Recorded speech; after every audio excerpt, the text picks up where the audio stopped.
Hola, hola, bienvenidos a un episodio más de ¿Qué cuenta tu historia? Un podcast para escuchar con el alma. Yo soy Ginette con Y y para mí es realmente un gusto nuevamente saludarlos. Hoy nos encontramos con un invitado de honor. A mí me encanta saludarte hoy, Zair Ramos, pamplonés, además un orgullo de la tierra. Yo voy a leer el perfil porque el perfil de Zair es largo y no quiero saltarme ningún detalle. Zair es psicólogo, especialista en psicología del deporte y además es parte del Comité Olímpico Colombiano, ¿sí?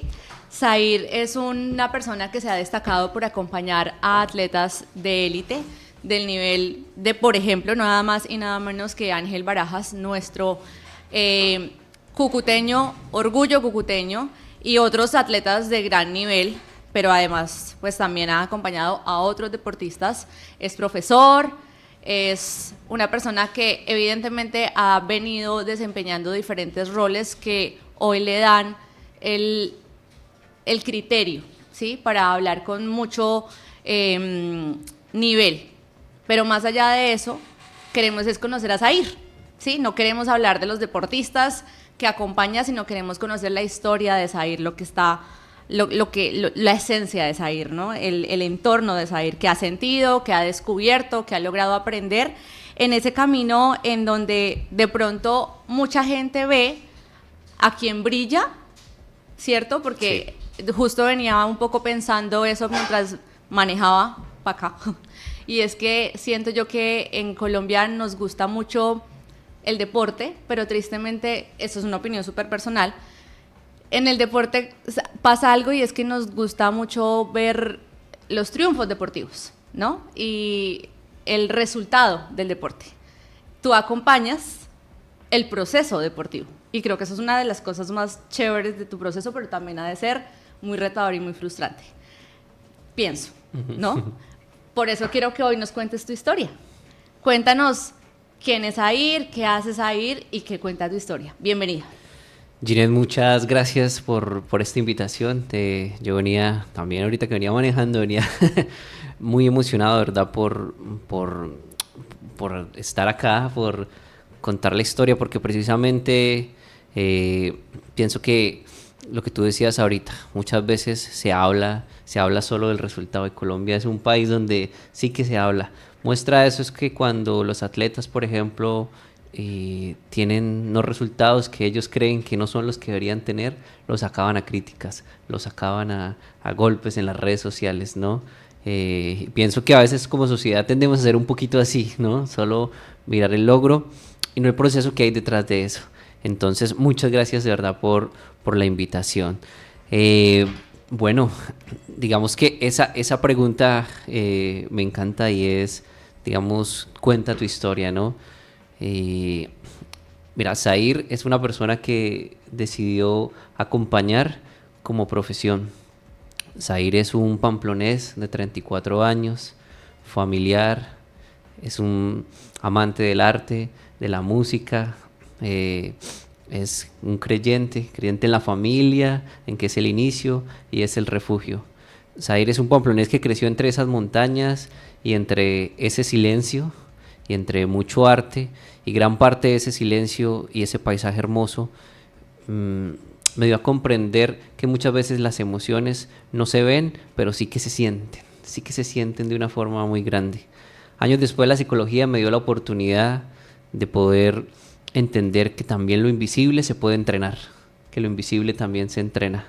Y eso me dio la oportunidad, años más adelante, de acompañar los sueños de otras personas, de sumarme a los proyectos de vida de otras personas que también empiezan a hacer mis proyectos de vida.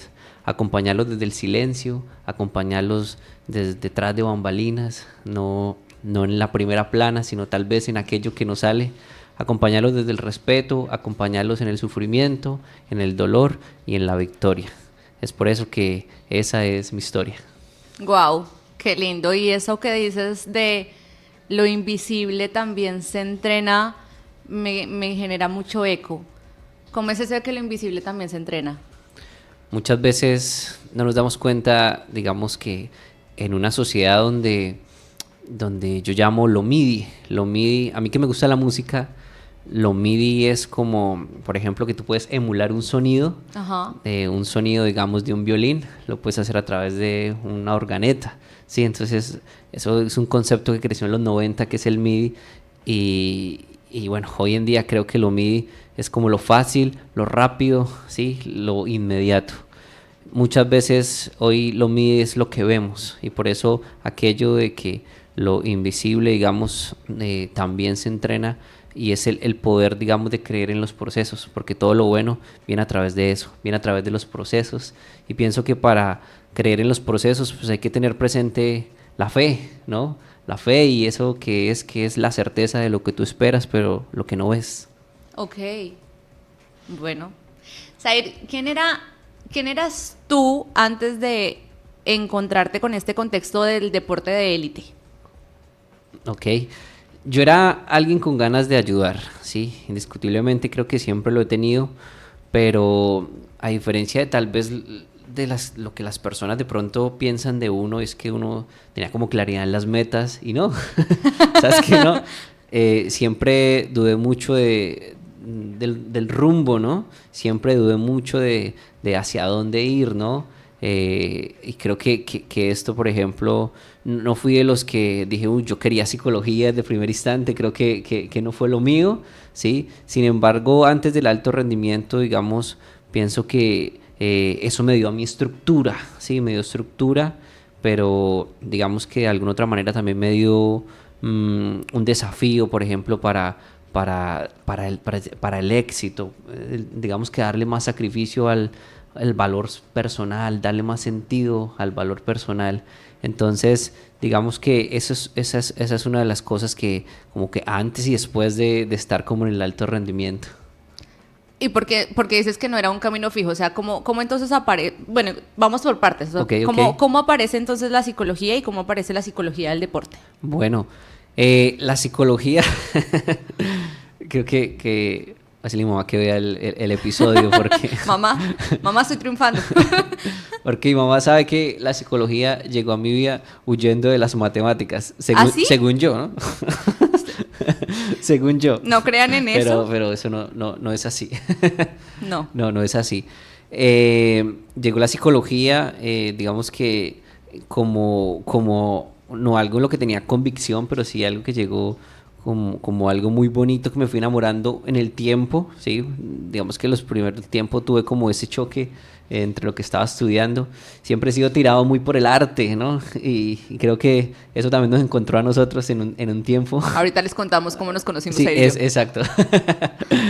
Y duré un tiempo, digamos, como luchando entre si estudiar psicología era lo ideal o no era lo ideal, o era lo que quería o lo que no quería. Y pienso que muchos de los que tal vez nos escuchas que están estudiando, pues pasan por esos mismos dilemas. Y de alguna otra manera, bueno, me fui encarretando con la psicología. Más o menos como en un semestre 7 empecé a conocer lo que era la psicología del deporte. Siempre Sí. fui deportista, siempre. El deporte me acompañó. La fortuna de crecer en Pamplona es que tú creces en un ambiente donde dice un amigo, es que allá no hay nada que hacer. Al contrario, Sí, tienes al contrario, todo muy disponible. al contrario, entonces tienes todo muy disponible, entonces exactamente, entonces hay muchas cosas que hacer. Creo que crecer en un lugar como Pamplona te saca mucho del ruido y te puede enfocar en algo bello. Compartimos ese Sí. criterio. Entonces resulta que ahí conocí yo el deporte, desde muy pequeño, desde muy niño, siempre estuve en todos los equipos de los colegios donde pude estudiar, siempre me caracterizó por viajar a través del deporte, entonces los viajes y el deporte siempre fue algo que estuvo muy, muy presente. Siempre fue como ese sueño de niño, siempre ese sueño de niño. Entre encontrar ese camino de fusionar como ese sueño de tu niño interior, de lo que deseas, encontré la psicología del deporte. Ok. La encontré a través de un semillero de investigación. Un semillero de investigación que en ese momento se encontraba haciendo investigación en psicología. Y bueno, ahí yo como que me sumé me empezaron como a hablar un poquito de eso. No en un tiempo muy lejano, digamos como un semestre, 1 o 2 semestres después máximo, me gané la oportunidad de ir a una pasantía a Puerto Rico a un congreso de psicología del deporte. y ahí pues conocí ese mundo, conocí el mundo de la gente que estaba trabajando en el rendimiento mental de los atletas, conocí un poquito en cómo era ese trabajo en América, cómo se venía trabajando. Y bueno, desde ahí como que me enganché con lo que es la psicología del deporte y ya después de graduarme, mira, sabes, yo estaba como muy enganchado, pero no estudié de una vez, sino que pensar a veces, digamos, uno siempre se puede dejar llevar por lo seguro y a veces le puedo hacer caso a su ruido mental y parte de mi ruido mental era, pues, no estudiese eso, que Es eso, muy sesgado. ajá, eso, dónde vas a trabajar, eso no te contrata a nadie. Creo que casi me dejo llevar por eso. De hecho, yo me inscribí en otra especialización de otra área, de otra universidad, y pasó algo que me salió un viaje a Finlandia, y yo me fui, y ya cuando volví como que, wow, yo uy, casi me pongo a estudiar otra vaina. ¿Y cómo te sale ese viaje a Finlandia? Unos amigos que eran profesores en la universidad, nos conocimos, hicimos una bonita amistad, unos contactos que vinieron desde Finlandia, y bueno, en lo ¿Pero más no era un bonito. viaje académico o...? No era un viaje académico, era un viaje más como de algo más bonito, que es la red de contactos que uno puede hacer a través de la amistad. Entonces me salió ese viaje, tuve algunas oportunidades y bueno, yo llegué y dije, "Ah, sí, el deporte es lo mío". Tuve varias experiencias allá que me marcaron. Lejos del idioma, lejos de dominar un idioma, lejísimos de dominar y de poder adaptarse, la herramienta universal para poder adaptarte con personas de otras culturas fue un balón. Ok. Sí, fue un balón que rompió con barreras culturales. Y dije, wow, yo quiero estar aquí en esto que rompe barreras culturales, que rompe creencias, que rompe limitaciones. Creo que el deporte es algo que rompe y trasciende y ahí quiero estar. Es decir, digamos que inicialmente fue como la curiosidad cuando estabas en el programa, en el pregrado, Sí, luego como las oportunidades desde los semilleros, este viaje que te da como este choque cultural, pero también la oportunidad desde esta experiencia de vida y es este momento de impacto, esa es una frase de una película que me encanta, que te da como este momento de luz en donde tú dices como que, wow, el deporte logra hacer este tipo de cosas que me conectan tanto y te trascienden. Y entonces ahí empiezas como a retomar con tu esencia y dices, vuelvo a Colombia y descartas. ujú, ¿Sí? exacto, así ¿Es fue. así? Así mismo fue. Y fue una experiencia curiosa porque yo tal vez había tirado a la borda eso. Y fue esa experiencia que ver cómo lejos de dominar algo, un idioma, una adaptación, el deporte y así mismo fue en la trascendencia del tiempo. El deporte mismo me llevó a conocer personas, me llevó a conocer culturas, me ha llevado a lugares inimaginados. Y el deporte, en efecto, nos une, ¿no? Aquí en Colombia nos pasa eso. Si algo une al país es el deporte. Sí. ¿Sí?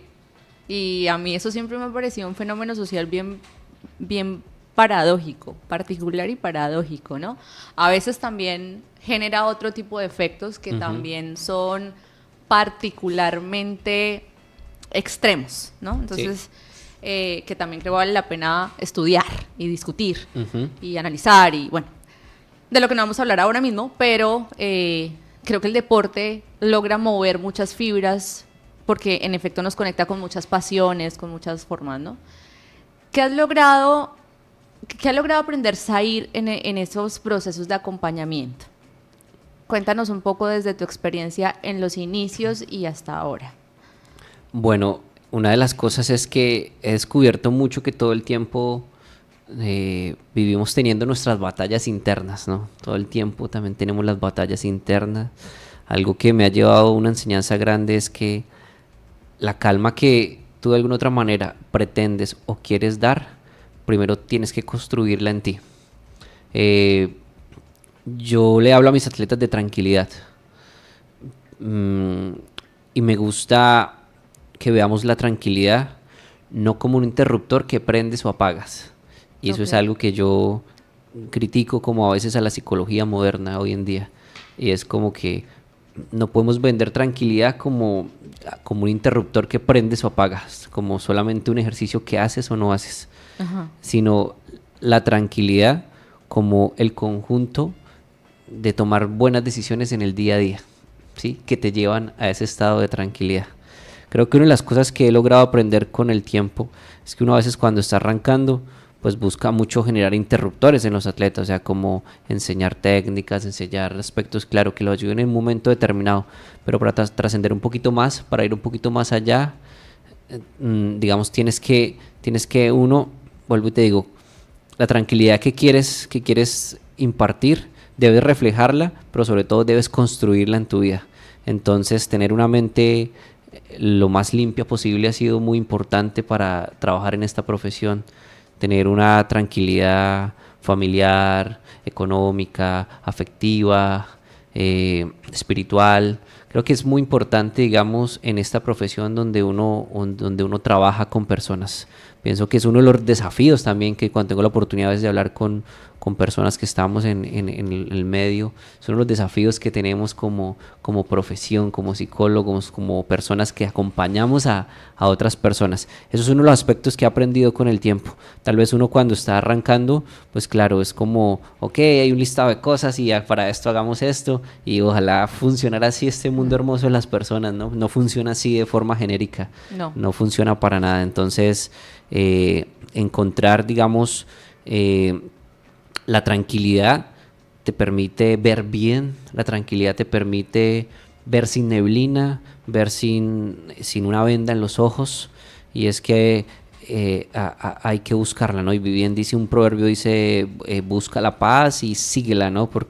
Y dice, búscala porque es algo que debemos buscar como en el día a día, momento a momento, y es algo que he venido aprendiendo con el paso del tiempo. Por eso, cuando de alguna otra manera la voy perdiendo, siempre tengo que recobrar el camino, recobrar el rumbo, y siempre enseñar a otros a decir, ok, no lo veas como un interruptor que prendes o apagas. Toma buenas decisiones en el día a día y así vas a estar tranquilo, y si estás tranquilo vas simplemente a colocarte en piloto automático y hacer lo que sabes hacer, para lo que te has preparado.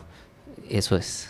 ¿Y qué haces cuando sientes que estás perdiendo un poco el rumbo? Bueno, pienso que hay una de las palabras favoritas que tengo yo, que es la palabra recordar. Mira, recordar viene de que es hacerlo nuevamente, como rehacer, regrabar.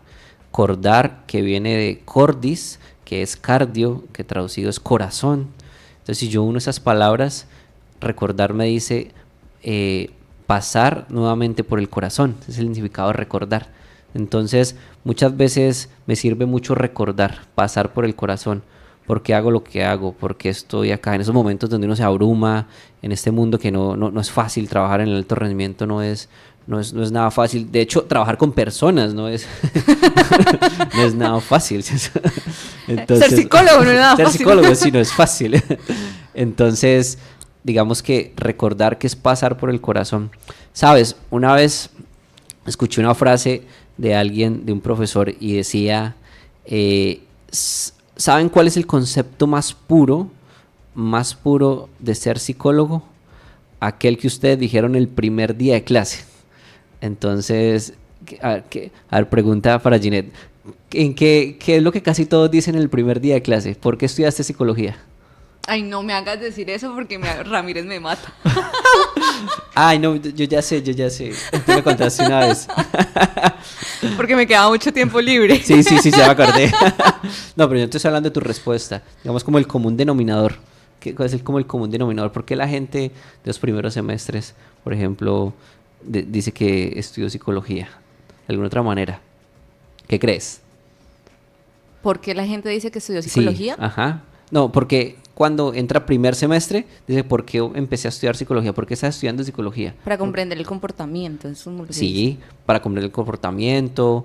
Y una de las respuestas del común denominador es que porque me gusta ayudar a las personas. Ah, sí, claro. Sí, cierto, es una de las, creo que de aquí en todas las facultades de... A mí hay un concepto que me encanta y es porque, y creo que hoy en día es uno de los que más uso, y es que la psicología es digamos que es la ciencia que cura el alma. A mí me encanta ese concepto. Ok, Sí, es el que apropia además. súper, concepto bien hermoso.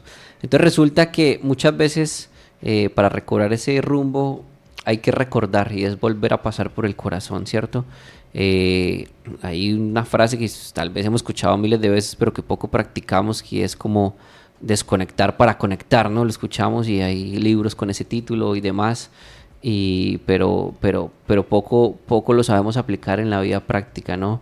Pienso que desconectarse de vez en cuando, desconectarse no como huir, sino más bien como conectarte a lo verdaderamente importante en tu vida, a lo que te arraiga a ti, a lo que te da esa energía. Pienso que es muy importante cuando de alguna otra manera pierdes el rumbo. Perder el rumbo es fácil y por eso todo el tiempo hay que ir con ese sentido de replantearse todo el tiempo, de no conformarnos, de tener siempre metas todo el tiempo. Sí, pienso que es sumamente importante una vez que tú pierdes el rumbo.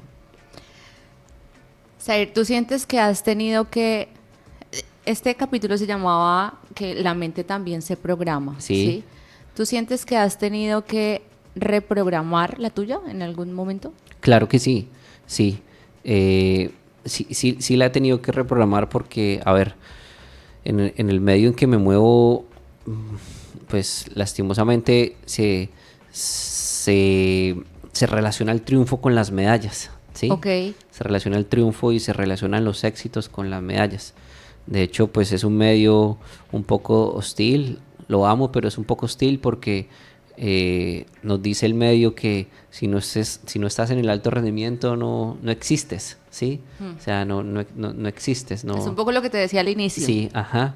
Entonces, claro, y no, ahí yo te ratifico lo que tú decías al inicio, y no solamente es de la sociedad, sino es del mismo medio. Entonces, en un medio donde todo es resultados, de alguna otra manera sí he tenido que aprender a reprogramar día a día todo cuando de pronto, y no, cuando no se están dando los resultados, pero también cuando se dan los resultados, cómo reprogramas las creencias que tú tienes, cómo reprogramas el sentido de vida, cómo reprogramas lo que viene ahora, ¿sí? Entonces es un medio donde estás todo el tiempo acompañando constantemente y como decía un amigo, mira, hay de las únicas cosas fijas, una de ellas es el cambio, todo el tiempo estás cambiando y tienes que tenerlo muy claro que todo el tiempo y a medida que vas cambiando tienes que adaptarte y por eso reprogramarte mentalmente es como un primer paso para ello.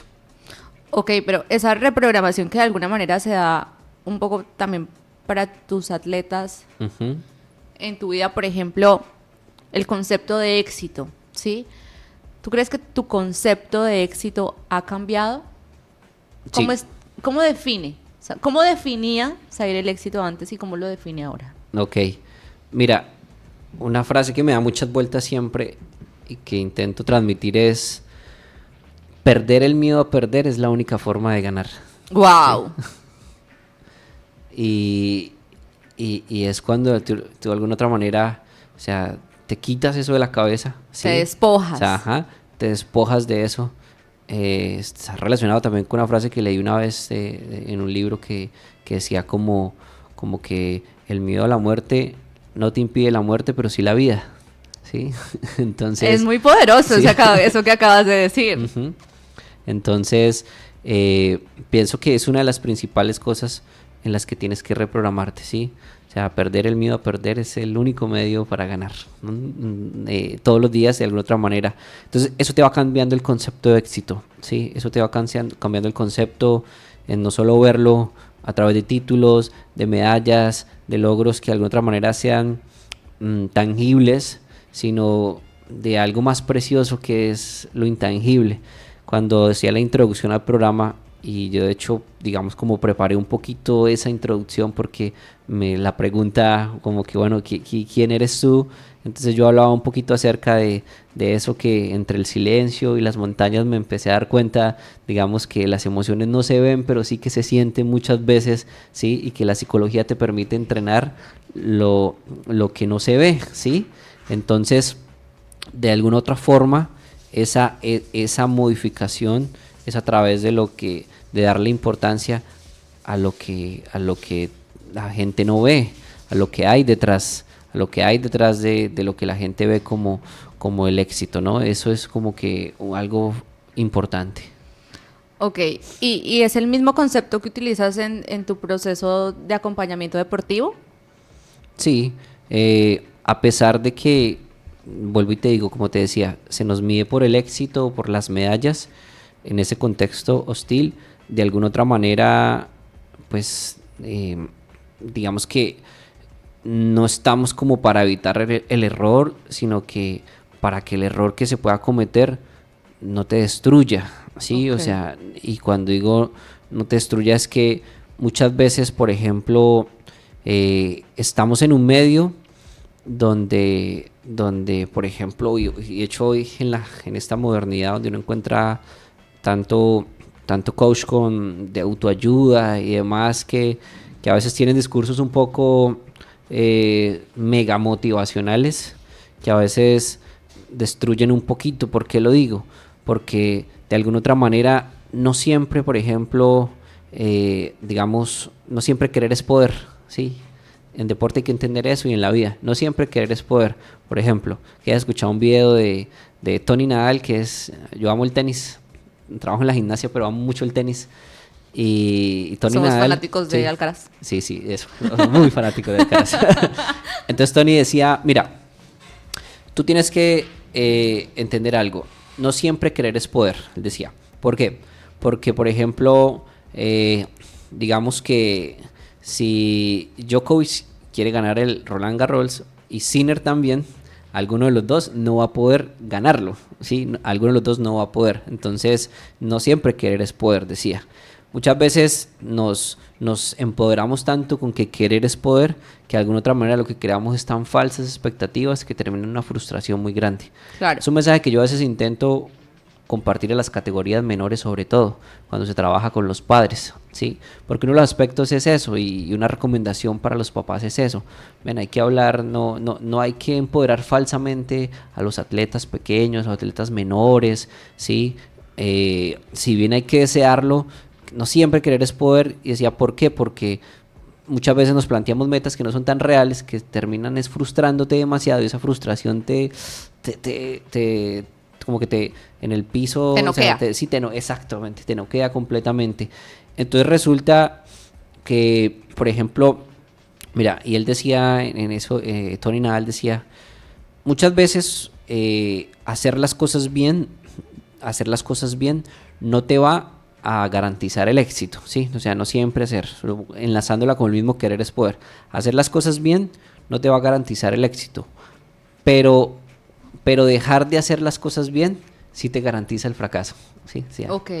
Entonces, siempre intenta uno que las personas con las que trabaja de alguna otra manera estén haciendo las cosas bien, a pesar de que a veces creemos que en el mundo del alto rendimiento los atletas son personas con una motivación por las nubes, que la realidad es que no, son seres humanos con la motivación igual que la tuya y la mía y la de otras personas, Más con sus disciplinados. altibajos, claro, un poco disciplinados, un poco más, pero en un aspecto en específico, ¿sí? Entonces, es muy importante cómo trabajas eso, las metas para replantearte todo eso. Ok, yo creo que eso es precisamente como uno de los mayores retos, ¿no? O sea, Ujú. el acompañar a quien constantemente tiene tanto temor a fallar, Sí. ¿sí? Ujú. ¿Cómo se siente eso? Acompañar a quien constantemente tiene tanto temor a fallar.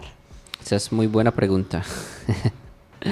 Entonces, de alguna otra manera, lo que te decía, cambiando esa visión de éxito, o sea, cambiándola. Entonces, por ejemplo, porque yo estaba pensando y yo decía, bueno, éxito, por ejemplo, ya no necesariamente es una medalla, sino muchas veces, por ejemplo, éxito es ver cómo alguien se puede ir a dormir tranquilo el día antes de competencia. Éxito muchas veces es verlos reencontrarse con la pasión, ¿sí? de entrenar, la pasión de ir.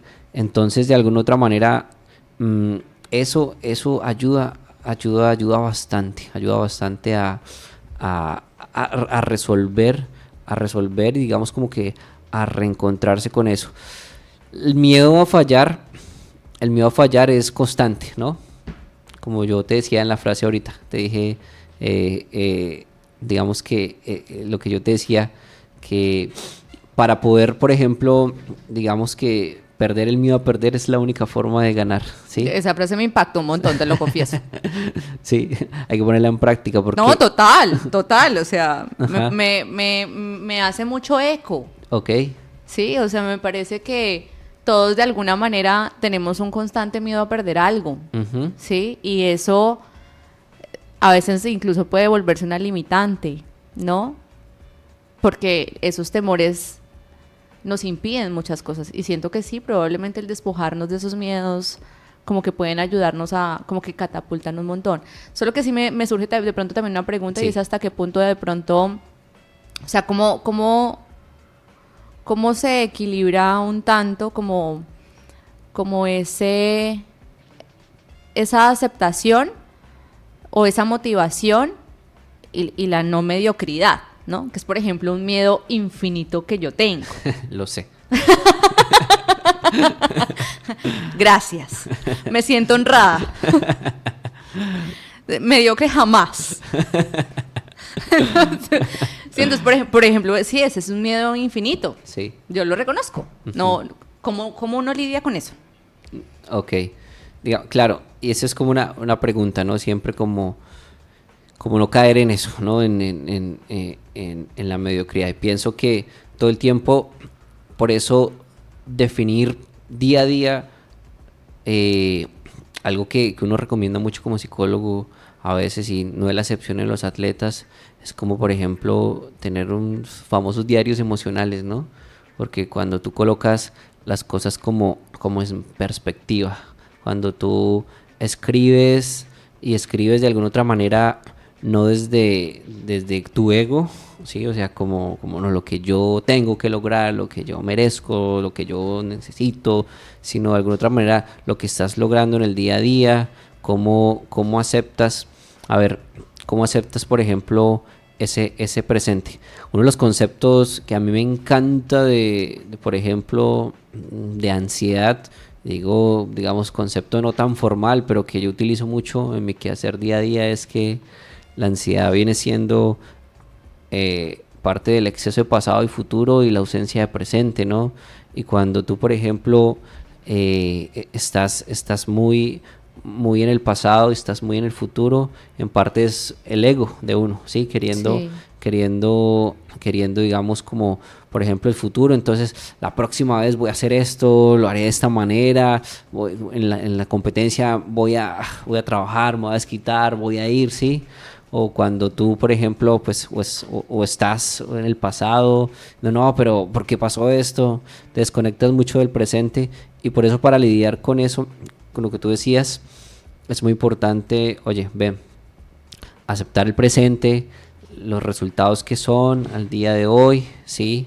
Y de alguna otra manera trabajar por el momento, por el ya.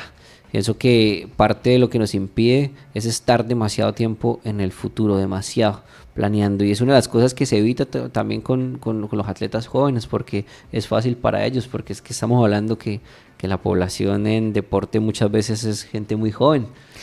Creo que es otra cosa que también pasa con el deporte y es que no, perdóname si uso mal como el lenguaje, ¿no? Esta no es mi área, pero es un ejercicio de corta duración, ¿sí? O sea, se jubilan muy pronto, ¿sí? O sea, como que terminan su ejercicio muy rápido. Entonces, como que todo es muy fugaz también, ¿no? Y siento yo que eso emocionalmente también tiene su choque, ¿no? Porque inician a muy temprana edad, a veces también tienen mucho éxito a muy temprana edad y también se les olvida muy rápido, porque también hay un éxito muy fugaz, ¿no? Entonces como que aparecen en el reflector muy rápido y luego aparece otro en el reflector y ya se les olvida y como que todo pasa también así como muy, a no ser que pues sean deportistas como en otras áreas, como por ejemplo, o en otros deportes como por ejemplo en el tenis, ¿no? Que tenemos Sí. a figuras que han aparecido durante un montón de tiempo, pero hay otros deportes en donde sí hay como ciclos que van pasando, es lo que yo percibo. Sí. Entonces siento yo que es como otro reto que se le suma a las necesidades emocionales que tienen que enfrentar los deportistas de alto rendimiento desde ciertas, no sé cómo se llama eso, como competencias o Sí, disciplinas. sí, sí, disciplinas, ajá, ok. Sí, mira, hay deportes que llamamos como de iniciación temprana. La gimnasia es uno de ellos, que es de iniciación temprana y es donde el máximo rendimiento, máximo desempeño, hoy en día se está alcanzando alrededor de los 17, 18, 19, 20 años, ¿sí? El caso de deportista nuestro, cucuteño, pues alcanzó un buen rendimiento a los 17 años, ¿no? Entonces, eso trae varios aspectos con que lidiar. Por eso, una de las cosas que yo soy fiel creyente es el papel de la familia. Sí, el papel de la familia, porque en este caso la familia se convierte en un protector para ellos, ¿sí? Para por ejemplo, de alguna otra manera poder llevar bien el rol. Pienso que cuando, por ejemplo, eso ha sido muy positivo cuando tienes, por ejemplo, una familia que de alguna otra manera no cambie la relación contigo por ser que hayas ganado o hayas hecho, sino que al contrario, como que no, tú tienes o sea, tienes tantos años, tienes que cumplir Sigue con esto, tienes que siendo, cumplir con reglas, con las normas, entonces eso se convierte en un factor protector que a veces no lo ven, ¿sí?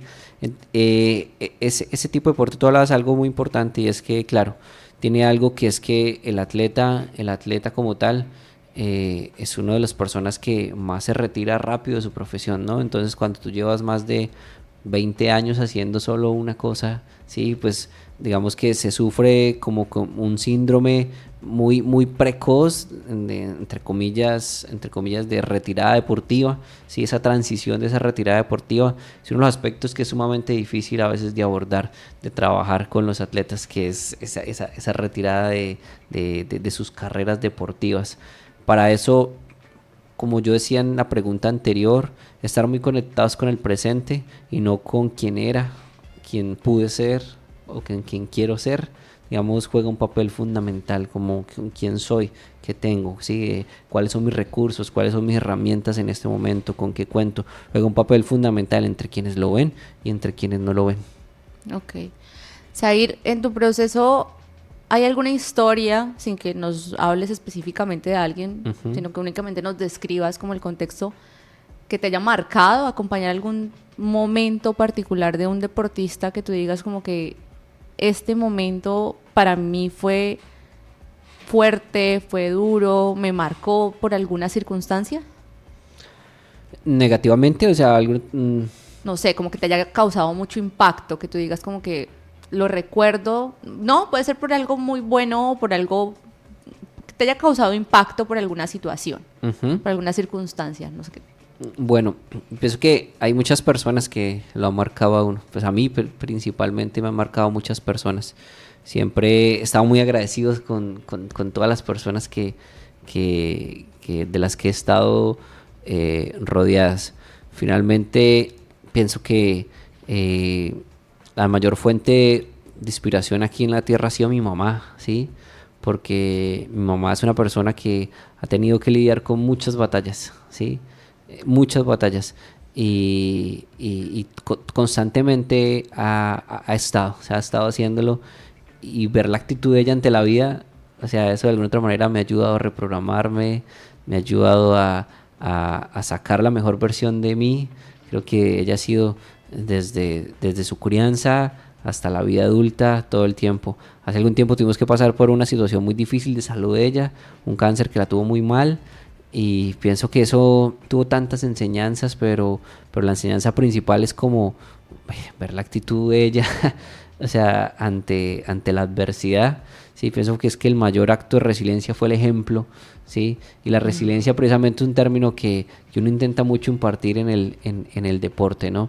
Y a veces cuando tú, por ejemplo, te ves enfrentado a situaciones como esas donde la gente tiene que ser realmente resiliente, entonces ¿Tú dejas alguna otra manera de ver la vida o ves la vida, digamos, como en perspectiva y empiezas a ver las cosas importantes en la vida? Pienso que ella ha marcado mucho la historia de lo que soy, de las enseñanzas. Son muchas personas, ¿no?, las que yo pudiese hablar familiar, profesionalmente, en torno a lo que ha marcado gran parte del trayecto profesional y personal. Qué lindo que escojas a tu mamá. Sí. Entre tantos deportistas de élite y mi mamá. No, mi mamá. Me parece precioso eso. Zair, yo siento que hoy en día hay mucha gente que elige vivir su vida muy al límite. Tú, por ejemplo. Yo no. Zair, ¿cuántos trabajos es que tienes, Zair? No lo puedo decir al aire. El otro día conversaba con Zair y me decía como que me tengo que ir temprano porque a las 3 de la mañana tengo que impartir ¿qué es lo que tenías? Como una conferencia. Tenía así en otro horario, para otro... Cuéntame un poco cómo funcionan esos trabajos así remotos que tú haces.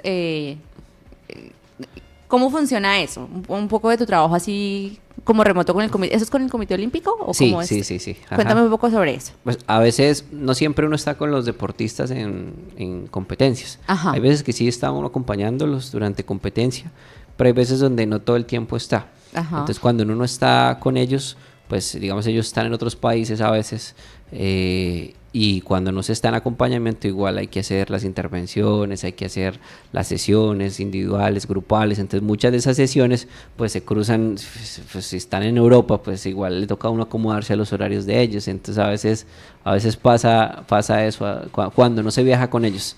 Igual cuando se viaja con ellos pues es todo el tiempo también el acompañamiento. Entonces de esa manera funciona a veces esto. ¿A veces viajas con ellos? Sí, ajá. Gran y tomas parte de las fotos veces. lindísimas para Instagram. Es un trabajo lindo el que tienes ahí, hay que reconocerlo, ¿sí? Pero cuando no, pues te toca levantarte a las 3 de la mañana para conectarte ahí y hacer tus sesiones vía remota. Sí. Ahí claramente la tecnología ha sido supremamente útil para ti para poderte ayudar ahí como a mediar. Claro. ¿También haces conferencias? Claro, pienso que la tecnología ha sido, pues, hoy en día en todas las profesiones y la psicología del deporte no es la excepción. Yo trabajo aquí, digamos que radicado en la ciudad de Cúcuta, pero trabajo con atletas que en gran parte de los atletas no son de Cúcuta.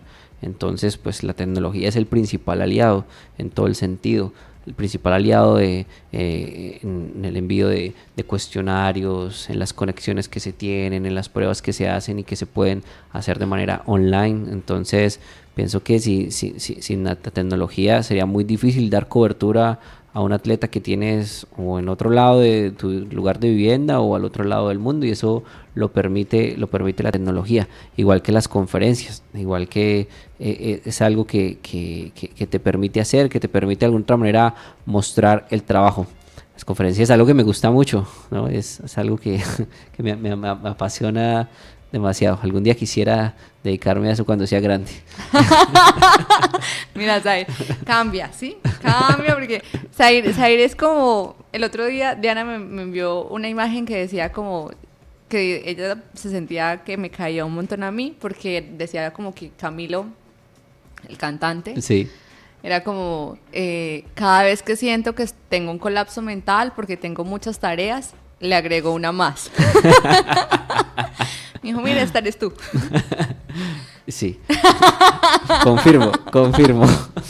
¿Confirmas que soy yo o confirmas que eres tú? Confirmo por 2. ¿Confirmas que somos nosotros? Somos, sí, confirmo que somos, sí somos. Sí somos. Cuando estábamos en la universidad, vamos a contarles rápidamente cómo fue que nos conocimos. Cuando estábamos en la universidad, Zair y yo nos conocimos porque nos inventamos... Bueno, no me acuerdo cómo fue que nos inventamos. ¿Quién fue el de la idea? Ramón, Bueno, Gabriel. teníamos un grupo de profes que nos Sí. siguieron la cuerda. Ajá. Con... No me acuerdo de quién fue exactamente la idea, pero bueno, alguno entre nosotros inventamos algo que se llamaba arte, cultura y psicología. Sí, ajá. Ya estábamos todos colapsados de cosas y de trabajo. Yo en esa época estudiaba 2 carreras y ella estaba obviamente muy llena de cosas. Yo empecé a estudiar psicología porque en efecto tenía mucho tiempo libre. Pero ahí ya no tenía nada de tiempo libre y me dio la gracia de inventarme una cosa más. Y entonces ahí nos reuníamos a hacer teatro, bueno, ellos cantaban, yo solo desafinaba. Y hacíamos teatro, Sí. poesía, pintábamos y sobre todo hablábamos de psicología con Ajá. gente pilosa como Zair, como Ramón, como Ajá, Gabriel, sí. como Jorge y bueno, y otros profes. Sobre todo eran sobre todo profes Sí. y había unos cuantos estudiantes como nosotros dos. y ya, y parchábamos un montón y ahí nos conocimos y nos hicimos muy buenos amigos y Zair quedó en programar un asado, que esta es la hora y no lo ha programado, es muy bueno siendo psicólogo del deporte, pero es muy malo programando asados. Programar no es lo mío y ya lo Ya lo hemos hablado, sabemos. ya lo sabemos, sí. Y esta es la hora y seguimos siendo así, intentando hacer muchas cosas y agregando más tareas a las tareas que ya tenemos. Eso me hace preguntar algo y es que a veces sí siento que todavía nos pasa, no solo a nosotros, sino hay mucha gente que hace muchas cosas, se exige mucho. Sí. Yo lo he ido aprendiendo un poquito, y eso lo hablábamos la última vez que nos vimos, Ujú. que hay que ir soltando de a poco, ¿no? Bajarle un poco al ritmo, pero sí siento que a veces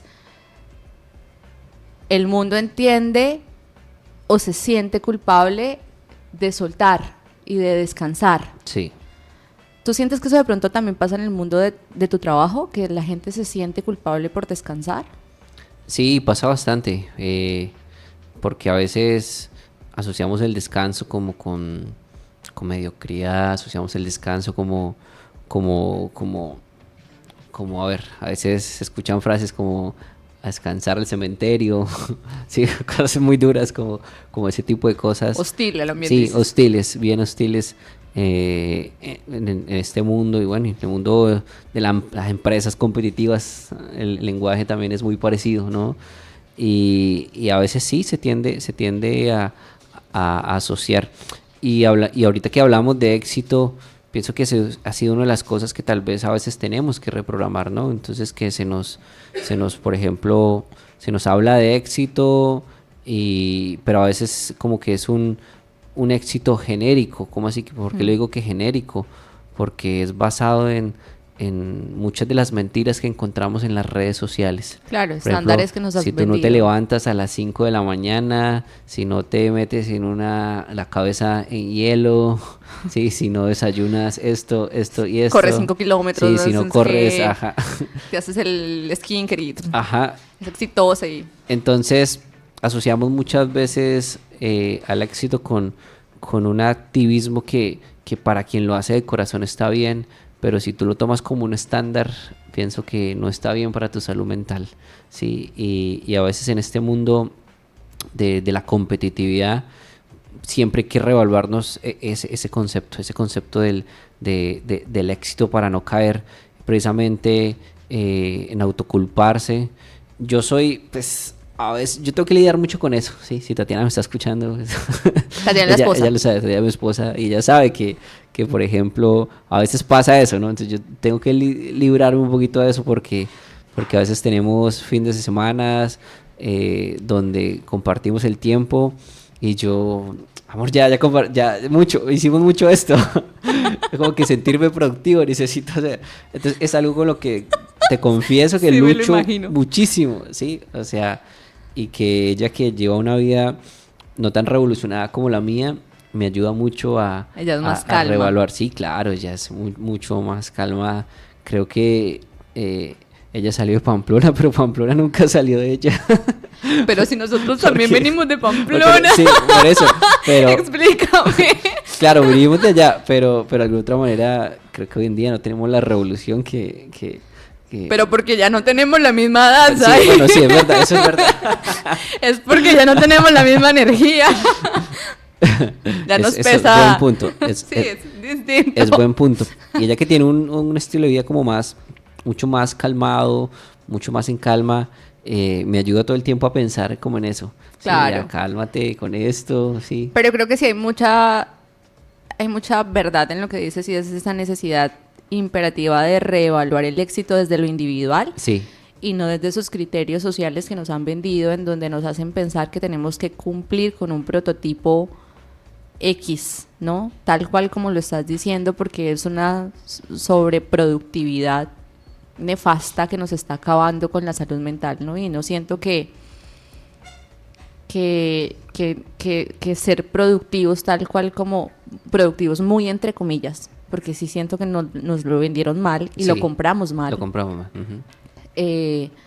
nos esté saliendo bien. Creo que nos está costando nuestra salud mental y eso hay que empezar a ponerlo sobre la mesa y a reconocerlo, a reevaluarlo y a discutirlo, pero sobre todo a interiorizarlo para, tal cual como se llama este programa, Sí. a reprogramarlo, Ajá. sí, necesariamente. Exacto. Mira, yo pensando, ahorita que estabas hablando, hay algo que en mí funciona como una alerta a veces y es, yo soy una persona que soy creativa. Pienso que es una de las capacidades más bonitas del ser humano, la creatividad. Y hoy la vida a mí nos está limitando un poquito la creatividad. Claro. Bastantísimo la creatividad. Entonces, yo veo que muchas veces cuando soy muy afanado, yo veo que de veces tengo que hacer pares cuando de alguna otra manera estoy perdiendo la creatividad. Cuando estoy haciendo procesos muy mecánicos, muy repetitivos, muy automáticos, digo, "Uy, espere, sí, porque voy perdiendo". No es mi estilo. No, no es mi estilo. Por eso, de hecho, cuando yo me presentaba, yo que soy amante del arte, del deporte, de la música, porque todo esto me lleva a la creatividad. ¿Ves por qué hay que volver a hacer la SAE? Hay que volver a Sí. reunir arte y cultura. Yo ya te dije que compré guitarra específicamente para eso. Mientes. Zair, qué gusto tenerte acá, qué gusto haber conversado contigo. Tú sabes que te aprecio un montón, te admiro un montón, que siempre me encanta sentarnos, conversar y aparte siempre aprendemos un montón. Y nada, ¿algo más que nos quieras decir? ¿Algo más que le quieras decir a toda nuestra audiencia? Bueno, Ginette, gracias de verdad por la invitación, sí, por la invitación. Eh, digamos que, como yo te decía, cuando yo leía un poquito acerca de lo que se trataba el programa, pues, wow, me encanta porque muchas veces poco te preguntan de tu historia, de lo que eres, de dónde vienes, por qué, sí, sino vamos al punto, te hablan de tus logros, ¿no? De los logros, creo que hoy en día no, en este programa pues, no hablamos de los logros, ¿no? Sino hablamos de lo que hay cada uno internamente. Entonces creo que lo disfruté muchísimo, mucho, lo disfruté mucho, de verdad, y me hizo recordar, como te decía, volver a pasar por el corazón. Y a todas las personas que nos están escuchando, de alguna otra manera, yo quiero decirles que es, digamos, sino como cliché, porque a veces hablamos eso como cliché, pero sí que sueñen, que visualicen, sí, que trabajen duro. Y vuelvo y te digo, no como un cliché, sino como alguien, como un niño pamplonés que de alguna otra manera pues pudo llegar y está en el camino de lograr lo que un día soñó, de estar en este mundo del deporte, de trabajar, que va a París, a los Olímpicos, de viajar. Menciónalos ahí para que los inspires. Eso me parece guay. Y pienso que en este camino un último mensaje que quisiera dejar es en torno a la salud mental, ¿sí? Digamos que quisiera dejar ese mensaje que es donde nos movemos nosotros, ¿no? Es este mundo de la salud mental. Y siento que es muy importante el mensaje final y es cuidemos nuestra salud mental, no paguemos un precio. Creo que el precio más grande que se puede pagar por la salud mental es ignorarla. Nos puede costar un precio impresionante. Es una necesidad el cuidado de nuestra salud mental. Entonces conectemos con todo aquello que nos da cuidado a la salud mental. Muchas veces hay que tener el coraje para decidir, para replantear. No se basen en las otras personas, no se basen y si van a mirar de alguna otra manera a otras personas es como para inspirarse y no para pretender vivir la vida de otras personas. Así es. Zair, muchas gracias. Muchas gracias. Muchas gracias. A todos, un abrazo. Cuídense mucho y nos vemos otra semanita. Que estén bien. Unisimón al aire, la voz de la Academia al